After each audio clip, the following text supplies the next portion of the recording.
சமீபத்தில் ஜம்மு காஷ்மீர் ஒன்றிய பகுதியில் பகல்காமில் இருந்து 5 கிலோமீட்டர் தொலைவில் இருக்கும் பைசரான் பள்ளத்தாக்கில் புல்வெளியில் வைத்து மனித குலத்திற்கு எதிரான மிகப்பெரிய ஒரு கோர சம்பவம் நிகழ்ந்தேறியது. 28 அப்பாவி பொதுமக்கள் அதில் கொல்லப்பட்டார்கள். நிச்சயமாக சத்தியமாக இந்த செயல் எவன் செய்திருந்தாலும் அந்த செயல் செய்தவனுக்கும் அவனுக்கும் இஸ்லாத்திற்கும் எந்த சம்பந்தமும் இல்லை. தீவிரவாதமும் பயங்கரவாதமும் எந்த ரூபத்திலும் இஸ்லாம் ஆதரிப்பதே இல்லை. குர்ஆன் பேசுகிறது, மக்களே இதை நீங்கள் கவனிக்க வேண்டும். குர்ஆன் இஸ்லாத்தினுடைய ஆணி வேர், இஸ்லாமியர்களுடைய உயிர் நாடி. அந்த குர்ஆனிலே இறைவன் கூறுகிறான், என்ன கூறுகிறான்?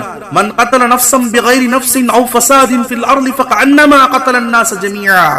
இந்த உலகத்திலே எவன் ஒருவன் காரணமின்றி ஒரு உயிரை எடுப்பானோ ஒட்டுமொத்த மனித குலத்தையும் கொலை செய்ததற்குண்டான பாவத்தை அவன் சுமப்பான்.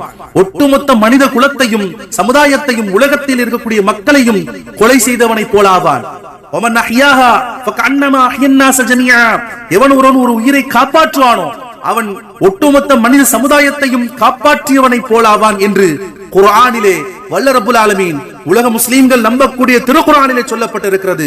அப்படிப்பட்ட புனிதமிகு மார்க்கத்திலே எங்கு இருக்கிறது தீவிரவாதமும் பயங்கரவாதமும், எதை ஊட்டுகிறது தீவிரவாதமும் பயங்கரவாதமும், அப்படிப்பட்ட எவனும் நிச்சயமாக இஸ்லாத்திற்கும் இஸ்லாமியின் கோலத்தில் அவன் இருந்தால், தொப்பி வைத்து தாடி வைத்து ஜிப்பா போட்டு அவன் எந்த வகையிலும் இஸ்லாத்தினுடைய கோலத்தில் இருந்தாலும் அவனுக்கும் இஸ்லாத்திற்கும் எவ்வித சம்பந்தம் இல்லை. அவன்